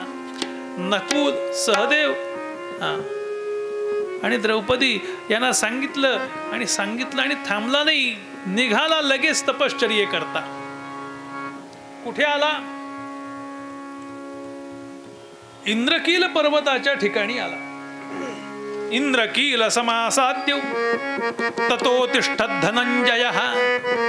तो धनंजय तिथं आला. तापस्याचा वेश केलाय आणि त्याला खरोखर तपश्चर्याला आलाय का कशा करता नुसता वेश करून आलाय हे बघण्याकरता इंद्र तिथं आला. देवेंद्र तिथं आला आणि त्याला विचारलं, कोण आहेस रे तू? इथे कशाला आलास अरण्यामध्ये? ब्राह्मण की क्षत्रिय तू, ब्राह्मण की क्षत्रिय तू ब्राह्मण आहेस का क्षत्रिय आहेस? शस्त्र परिग्रह की मरथ सांग मला. जर ब्राह्मण असशील तर खांद्यावरती धनुष्य का?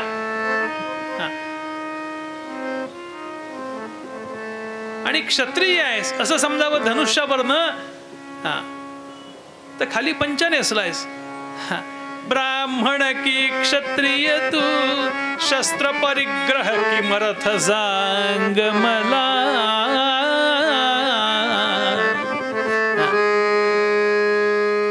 कशा करता हा क्षत्र परिग्रह केलायस? काय कारण? कारण ब्राह्मणाचं लक्षण आहे पंचा आणि त्याच्या विरुद्ध क्षत्रियाचं लक्षण आहे चापम. ही दोनही लक्षणं तुझ्याकडे आहेत. त्वचित्ताला तापस विरुद्ध वेश हा योग्य का गमला. तुला हा विरुद्ध वेश असा का धारण केलायस?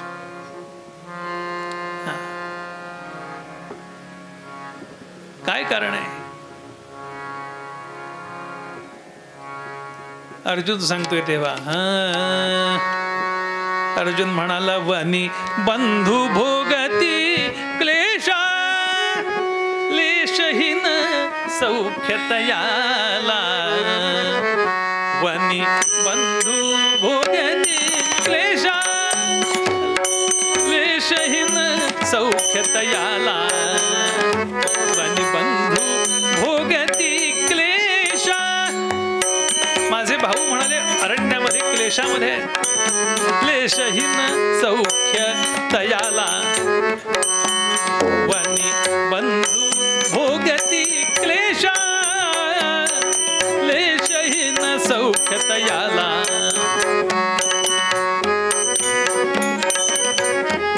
मी इथं आलोय काही भोग सामर्थ्य भोग गोष्टी मिळवण्याकरता आलेलं नाही. मग मी कशा करता आलो? भोगाधिक वस्तू न लगे दिव्यास्त्रे द्यावी मजला. अशी ऐकून अर्जुन वाणी मनी आनंद चक्रा झाला. उपदेशी मग तनयाला आराधी आधी शंभूला. शिव समान दैवत नाही सत्य हे कथित से तुझला. वनी बंधू भोगती क्लेशा. त्यांना क्लेशामध्ये क्लेशहीन सौख्य दयाला. हे ऐकलं मला भोगाधिक वस्तू नको, मी शस्त्रास्त्र करता आले. होय मग लवकर प्रसन्न होणारी अशी देवता जर कोण असेल तर म्हणाले भगवान महादेव. त्या करता काय करशील? आराधी आधी शंभूला. अगोदर भगवान महादेवांची आराधना कर, मग पावसी दिव्यास्त्राला. शिव समान दैवत नाही कथित से तुझला.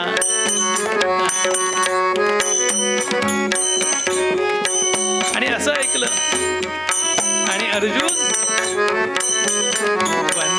बंधू भोगती क्लेशा लेशहीन सौख्य तयाला. लेशहीन सौख्य तयाला. त्याला सौख्य नाहीये म्हणाले भावाना.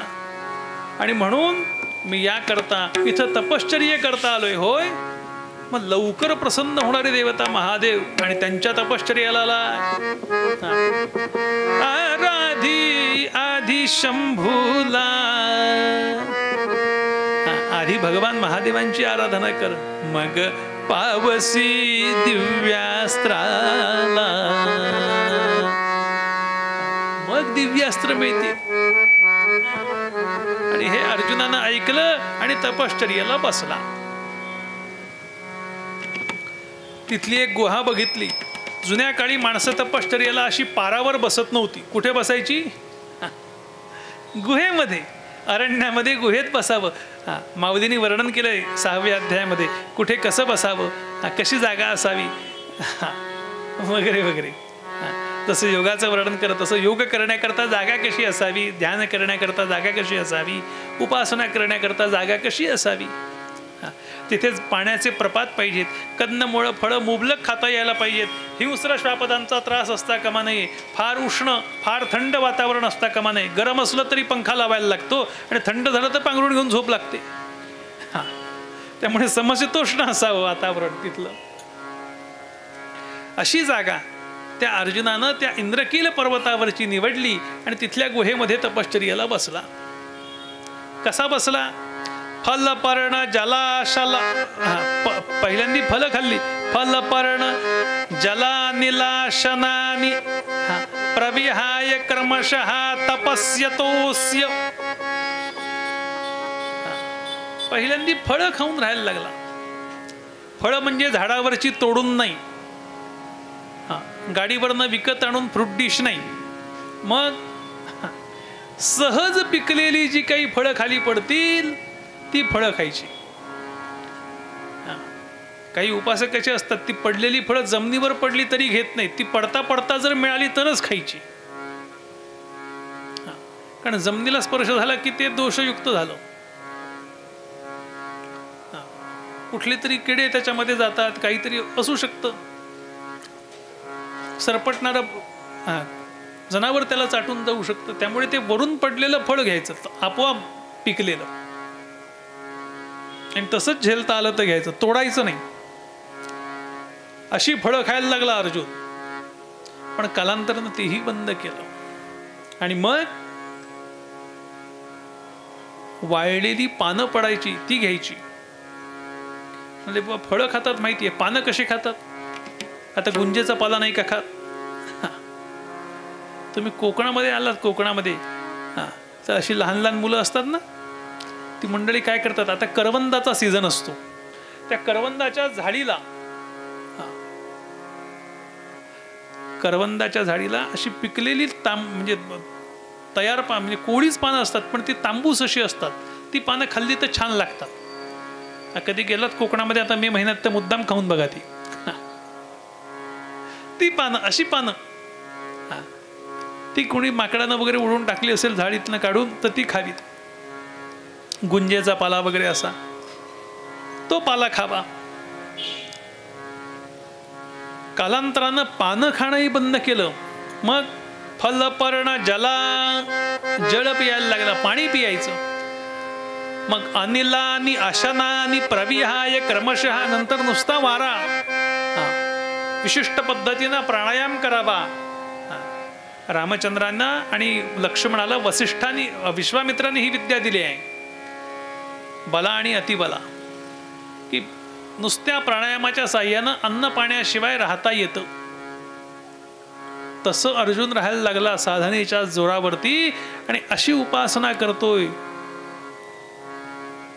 आणि इकडे देवतांनी ऋषींनी सांगितलं, इतकी कठोर तपश्चर्या अर्जुनानं केली आहे. पंचाग्नी साधन करायचं. पंचाग्नी साधन म्हणजे थंडीच्या दिवसामध्ये गार पाण्यामध्ये उभं राहावं, फक्त चेहरा तेवढा वरती ठेवावा.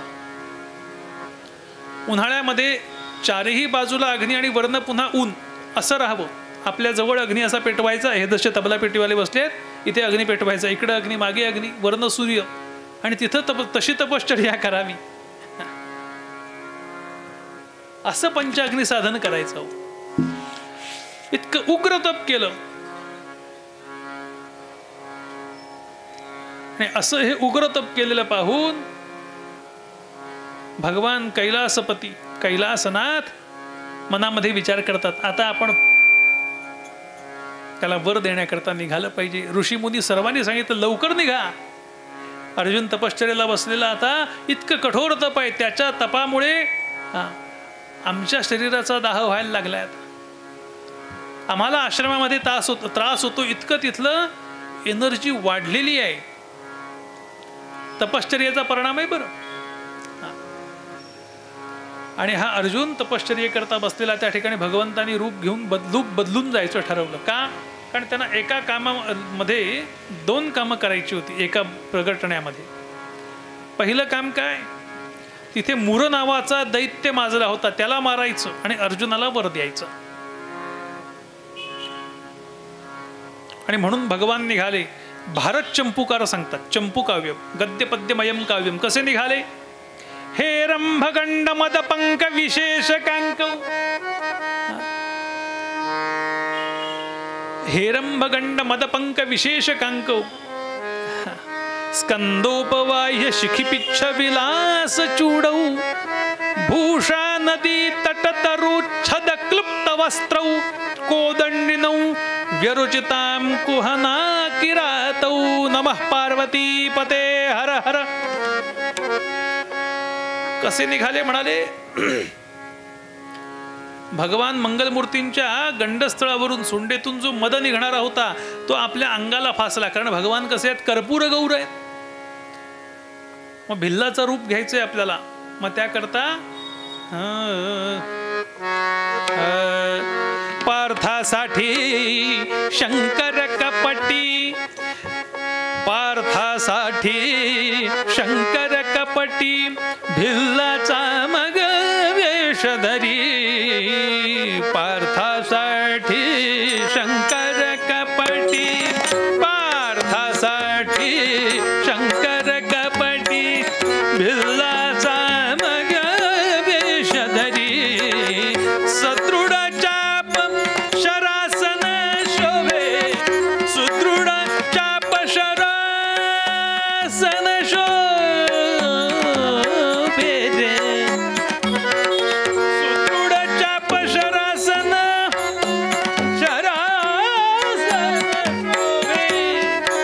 शरासन शोभे, सुदृढ चाप शरासन,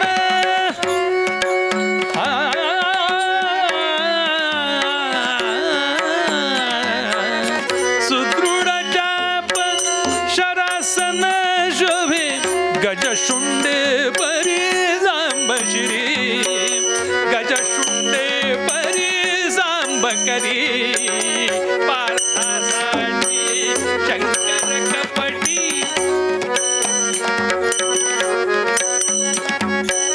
पार्थासाठी शंकर कपटी, पार्थासाठी शंकर कपटी, भिल्लाचा मग वेशधरी.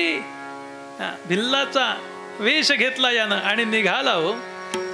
कसा कवी वर्णन करतात, ते निघाले असा वेश करून, त्या स्कंदोपवाह्य शिखिपिच्छ विलास चूडौ, त्या कार्तिकेयाच्या वाहन मोर, त्या मोराची पिसं पडलेली, ती 2-4 पिसं अशी जटेमध्ये खोचली, आणि भूषा नदी, ती गंगा नदी डोक्यावरून खाली आलेली, त्या नदीच्या तीरावरती असलेले जे वृक्ष होते त्या वृक्षाच्या साली काढल्या आणि ती वल्कल म्हणून नेसली.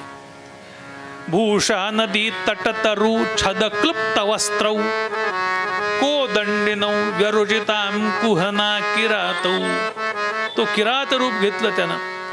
कवी म्हणाले कसा, मुरारी भिल्ल वेशधारी, मुरारी भिल्ल वेशधारी, शबरी वेश नटे गौरी, शबरी वेश नटे गौरी, मुरारी भिल्ल वेशधारी, मुरारी मुरारी मुरारी.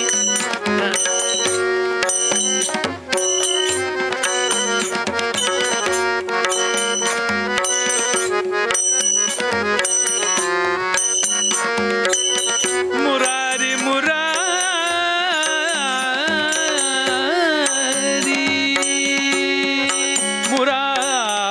मुरारी रे,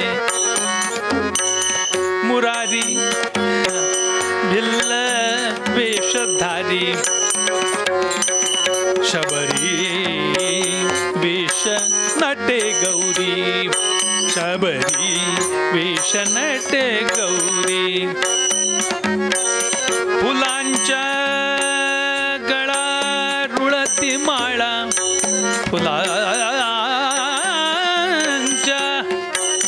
फुलांच्या गळा रुळती माळा, शिरी शिखी पुच्छ मुकुट केला, तीही जननी जगदंबा,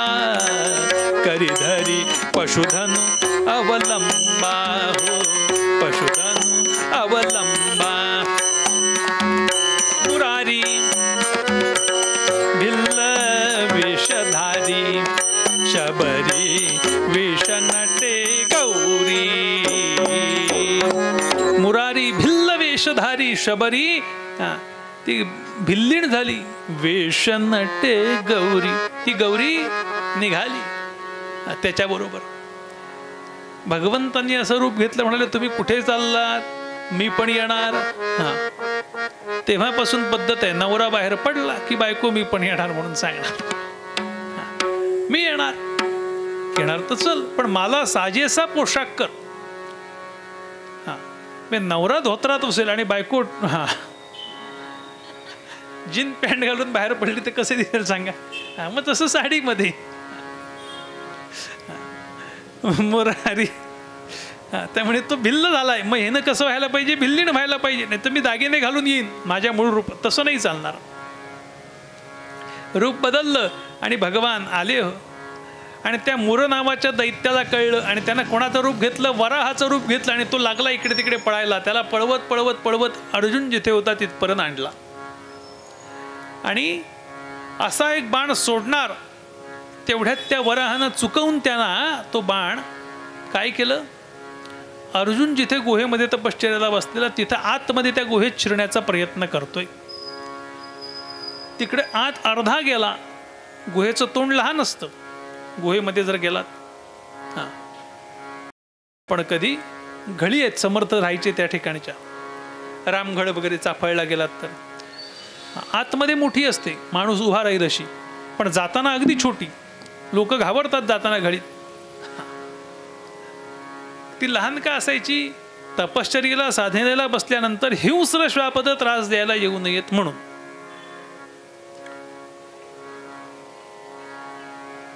तो वराह आज शिरला आणि कसलीशी चाहूल लागली त्याला, म्हणून अर्जुन जागा झाला. तपश्चर्येमधून डोळे उघडले, त्यांना ध्यान लागत होतं. तेवढ्यात आवाज आला कसला तरी खडबड म्हणून, आणि एवढ्यामध्ये त्यानं समोर अर्जुनानं जागा झालेला बघून त्यानं धनुष्याला हात घातला आणि बाण जोडला. आता त्या वराहाला लक्षात आलं मागून शंकर आहेत, समोरून अर्जुन आहे, आपली काही धडगत नाही. आणि दोघांनी एकदम बाण सोडले. पंत वर्णन करतात कसे बाण निघाले. खर तर नर हर शर पर, हे म्हणताना तोंडात दात ओरिजिनल पाहिजेत. खर तर नर हर शर पर, जीवन दोघे एका क्षणीच संहरती. समदेव भक्त ऐसे कळवाया असे करीती. देव आणि भक्त हे सम आहेत, हे कळवण्याकरता जणू असं त्यांनी केलं की काय, कळवाया जणू असे करती. तो बाण सोडला आणि आता बाण सोडल्यानंतर जरी साधना करत असला, उपासना करत असला, तरी शिकार करण्याकरता विशेष उन्मादाची गरज असते. तो म्हणजे मस्तीनच थोडा बाहेर आला, माझी शिकार आहे म्हणून बघण्याकरता. काही अडलं होतं का, पण आला. तेवढ्यात हा 7.5 फूट उंच असलेला भिल्ल तिकडनं आला. तो म्हणाला माझी शिकार आहे. हे म्हणाले मी बघ बाण मारताय. तो म्हणाला इकडनं बघा माझा बाण आहे. अर्जुन म्हणे किराता त्वा मृगया धर्म लंघिला दर्पे. अरे बाण मारायचा असतो तो समोरून, मागून नाही मारत. तू शिकार केलीस पण मागून बाण मारलास. अरे मी शिकार करतोय, मृगया करतोय. अरे तू समोरून मारला पण मी मागून मारला ना. हो ना करता करता शेवटी त्यांची बोलण्याचं रूपांतर युद्धामध्ये झालं. हो, बोलायला लागला. नुसता बोलू नकोस म्हणाले. व्यर्थ का जलपिसी दाखवी निज बला, व्यर्थ का जलपिसी दाखवी निज बला. सिद्ध हो जरी रणी गर्व असला, सिद्ध हो जरी रणी गर्व असला. व्यर्थ का जलपिसी दाखवी निज बला, व्यर्थ का व्यर्थ का व्यर्थ का व्यर्थ का जलपिसी दाखवी निज बला. मज पुढे तब गती सांगरे ती किती, भाससी पवी पुढे नगची मजला. तुझी माझ्यासमोर काय गती आहे रे, असं अर्जुन सांगायला लागला. कोणाला? त्या किराताला. ओळखलेलं नाही कोण आहे. किरात म्हणाला बोलू नकोस, करून दाखव काय ते. आणि अर्जुन काय करायला लागला.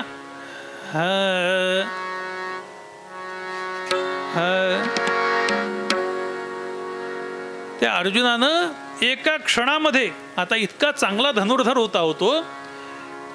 एक पलक मो लख लख लख लख, एक पलक मो लख लख लख लख, एक पलक मो लख लख लख लख, बाण विजय जी छोरे, एक पलक मो लख लख लख लख,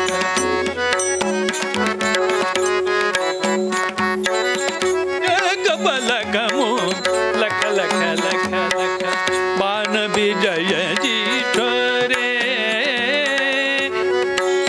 एका क्षणामध्ये विस्मित हो कर किरातने सब, विस्मित हो कर किरातने सब, पलक मन में वो तोड़े, एक पलक में लख लख लख लख, एक पलक में लख लख लख लख, एक पलक में लख लख, एक पलक में लख लख लख लख, बाण विजयाची छोरे. ते सगळे बाण त्या किरातानं मोडून टाकले. अर्जुन म्हणाला बाण सगळे मोडून संपवून टाकले. मग राग आला आणि त्याने ते धनुष्य गरगर गरगर फिरवलं आणि त्याच्यावर मारणार तेवढ्यात धनुष्य गुप्त झालं. ते गांडीव नाहीसं झाल्याबरोबर अर्जुन चपापला. कुठे गेलं ते जाऊ दे म्हणाले, कुठेही ते शोधून काढतो, तुझ्या जटेमध्ये कुठे गेलं असेल ते, पण आता मी लढणार. आणि युद्धाला सुरुवात केली त्यानं. मल्लयुद्ध, भगवान महादेवांशी मल्लयुद्ध करतोय तो. आता उंदराला मारण्यापूर्वी मांजर जसं खेळवतं तसं भगवंतांनी खेळवला त्याला थोडा वेळ, आणि असा एक ठोसा मारला तो मूर्छा येऊन पडला खाली. शोणित वमला भ्रमला, रक्ताची उलटीच झाली हो मारल्याबरोबर ठोसा. ती पार्वती म्हणाली, बरोबर आलेली ती गौरी सांगते, ओ तुम्ही इथे कशा करता आलाय, युद्ध करायला आलाय का, आपल्याला भक्ताला भेटायचंय ना. अगं ज्याला भक्ताला भेटायचंय तोच हा भक्त. असा युद्धाचा धनुष्यबाण घेऊन नमुना कधीपासून सुरू झाला म्हणाले तुमचा भक्तीचा. शिव्या देतोय. अगं तो भक्त आहे पण त्यानं मला अजून ओळखलेलं नाही. पुढं गेला पार्वती मातोश्री आणि त्याने ते पाणी घेतलं आणि त्याच्या तोंडावरती मारलं. आता खरा क्षत्रिय होता, तो पाणी मारल्याबरोबर सावध झाला. शंकर म्हणाले बाजूला हो. तो उठला आणि भगवान महादेवाला सांगतोय, म्हणजे त्या किराताला सांगतोय, ओळखलेलं नाहीये त्यानं अजून. काय म्हणतो, मी लढणार पण माझी पूजा होऊ दे, संध्याकाळची वेळ आहे, माझी प्रदोषाची पूजा असते रोज. हां, मी पार्थिव लिंग करून पूजा करतो. आज विशेष योग आहे, प्रदोष आहे, आजची पूजा माझी महत्त्वाची आहे, ती होऊ दे, ती झाल्यावर मग तुझ्याशी लढतो म्हणाले. हां, आणि समजा मला लक्षात आलं मी युद्धामध्ये तुझ्याशी जिंकेन असं वाटत नाही, हां, पण क्षत्रिय आहे त्यामुळे पाठ दाखवून मेला असं चालणार नाही, त्यामुळे मी लढणार. आणि जर मी लढता लढता यदा कदाचित मेलो तर माझ्या भावंडांना निरोप दे. काय देशील? हां, काय निरोप? द्वैतवनी मम भ्रातृगणाला सांगा युद्धी पार्थने मला. तुमच्या सेवेसी अंतरला गेला शिवलोकी. तुमच्या सेवेला अंतरला आणि हा शिवलोकी गेला असा निरोप तेवढा द्या. आणि तो पार्थिव लिंग केलं, पूजा करायला लागला. त्रिदलम त्रिगुणाकारम त्रिनेत्रंच त्रयायुधम त्रिजन्म पाप संहारम एक बिल्व शिवार्पणम. बिल्वपत्र वाहिलं, तिथे पडलेलं, तिथेच बोरं 4-5 होती, त्यांचा नैवेद्य दाखवला आणि डोळे मिटून प्रार्थना केली. आणि डोळे उघडून बघतो तर बेलाचं पान पिंडीवर नाही. कुठे गेलं? तो भिल्ल होता त्याच्या चरणावरती जाऊन पडलेलं.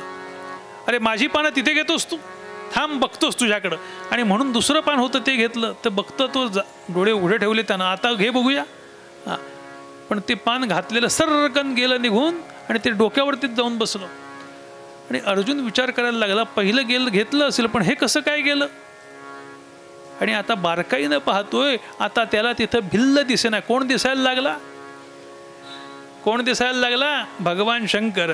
कैलास राणा शिव चंद्रमौली, कैलास राणा शिव चंद्रमौली, कैलास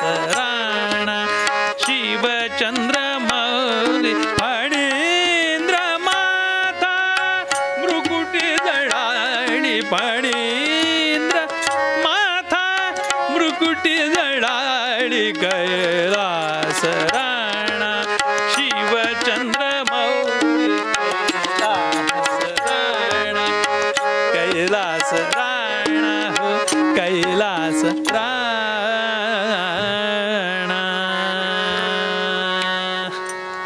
कैलास राणा शिवचंद्र मौली फणींद्र माथा मृकुटी झळाळी. ते रूप पाहिलं आणि देव भगवान सांगायला लागला, अर्जुना परीक्षेमध्ये पास झालास. अर्जुन म्हणाला मी चुकलो. अरे माझी आणि तुझी ओळख असती. हा देवा तर म्हणाले मी असं वागलो नसतो, मला कळलं असतं तू आलास. अरे वागला नसतास म्हणजे मी काय काय बोललो देवा, काय बोललो मी तुला. तेव्हा भगवान म्हणाले तू जे काही बोललंस ना, जे काही शिव्या घातल्यास, जे काही बाण टाकलेस, ते सगळी मी पूजा म्हणून स्वीकारले, पूजा म्हणून स्वीकारले.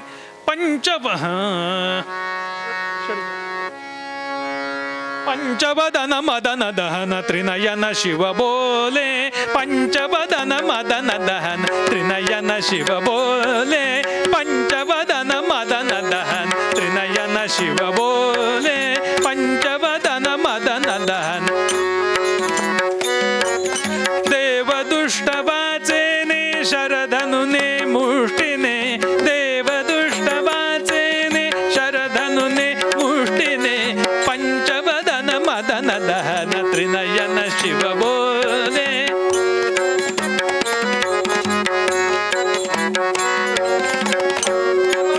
मदन दहन. जे काही स्वीकारलं मी ते सगळं तू बोललास ते सगळं हा ते मी पूजा म्हणून स्वीकारलं. अर्जुना बोल कशा करता आलाय. स्वरंब्रूही वर माग. भगवान सांगतायत, अर्जुन म्हणाला उद्या होणाऱ्या युद्धामध्ये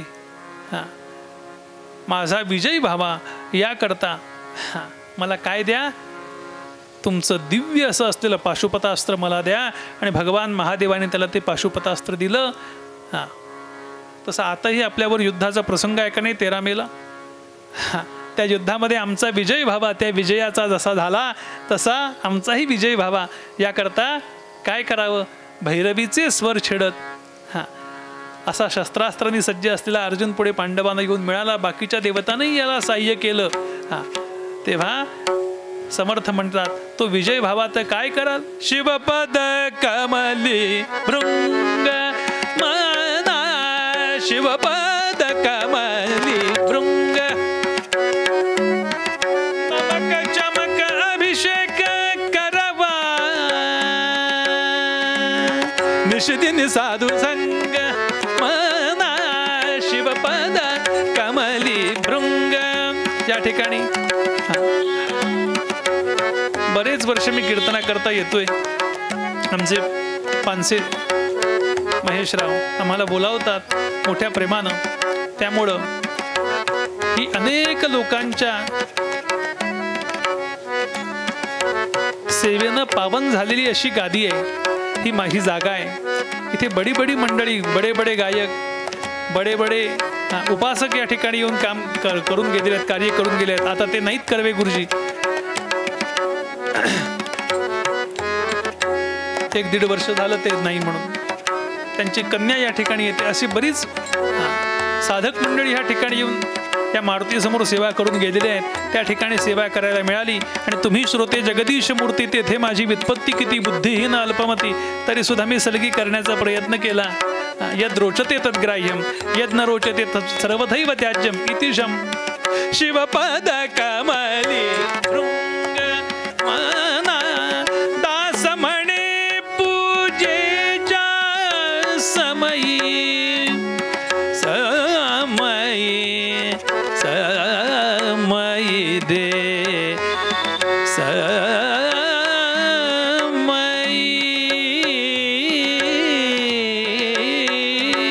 दिमकिट वाजे मृदंग मना. शिवपद कमली भृंग कमली भृंग कमली सज्जन हो केलेली सेवा मार्तिरांच्या चरणी तुमच्या सर्वांच्या चरणी रुजू करायची आणि एकच मागणं मागायचं हे गायन आवडी हे माझी सर्व लगे मुक्ती धन संपदा संत संग देगा सदा तुका म्हणे गर्भवासी सुखे सत्राणे उड्डाणे हुंकार वदने क्रीडळमळ भुवंजळ सिंधू जळगणी कडाडले ब्रह्मांड धाके त्रिभुवनी सुरवर नर निशाचर त्या झाल्या पळणी जय देव जय जय हनुमंता तुमचे निप्रसादे न विकृतांता दुमदुमली पाताळे उठला प्रतिशब्द धरला धरणी धरले पर्वत उडगुणोच्छेद रामी रामदासा शक्तीचा शोध जय देव जय जय हनुमंता तुमचे निप्रसादे न विकृतांता काय नमाच्या मनसेंद्रियर्वा बुद्धात्मना वा प्रकृतिस्वभावा करोमि यद्यत् सकलं परस्मै नारायणाय इति समर्पया राम नारायणं कृष्णदामोदरं वासुदेवं हरि श्रीधरं माधवं गोपिका वल्लभं जानकीनायकम् हरे राम राम राम हरे हरे हरे कृष्ण अवधूत चिंतन श्री गुरुदेव दत्त उपासनेला दृढ चालवावे भूदेव संताची सदा लवावे सत्कर्म योगे वय घालवावे सर्वामुखी मंगल बोलवावे जय जय रघुवीर समर्थ सदा सर्वदा योग तुझा घडावा